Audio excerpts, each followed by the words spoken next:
আসসালামু আলাইকুম রহমতুল্লাহ। জুলাই পদযাত্রায় এনসিপির উপর যে হামলা হয়েছে, সে হামলায় আলিফ চৌধুরী নামে একজনের চোখ চিরতরে চলে গেছে। সে আর কখনো ওই চোখে দেখতে পাবে না, তার দৃষ্টিশক্তি আর কখনো ফিরে আসবে না। এমন সহিংস রাজনীতি না হলে তো পারত, এমন উত্তপ্ত রাজনীতি না হলে তো পারত।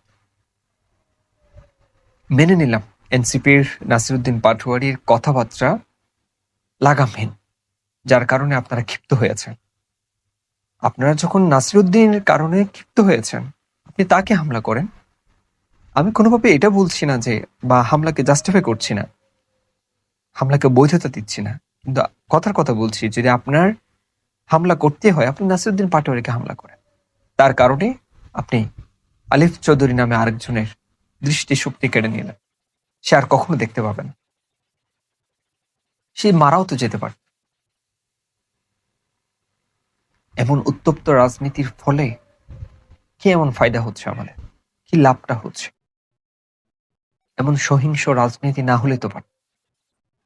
নিশ্চয়ই আপনাদের প্রধানমন্ত্রী বা নেতা তারেক রহমান আপনাকে তাদের উপর হামলা করার জন্য নির্দেশ দেননি। এমন সহিংস আচরণ করার জন্য নিশ্চয়ই তিনি বলেননি। তাহলে কেন এমনটা হলো? একটি গণতান্ত্রিক দেশে নাসিরুদ্দিন পাটোয়ারি যদি গালি দিয়ে তার অধিকার ফলাতে পারে, আপনিও তাকে গালি দিয়ে আপনার অধিকার ফলান, কোনো সমস্যা নেই। কিন্তু আপনি শারীরিকভাবে আঘাত করতে কেন গেলেন?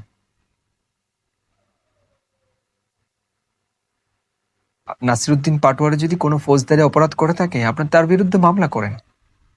কিন্তু আপনি তাকে আঘাত করতে কেন গেলেন? তাকে আঘাত করতে গিয়ে আরেকজন মানুষের চোখ কেন আপনি নষ্ট করে ফেললেন? এমন সহিংস রাজনীতি কোনোভাবেই আমাদের কাম্য না।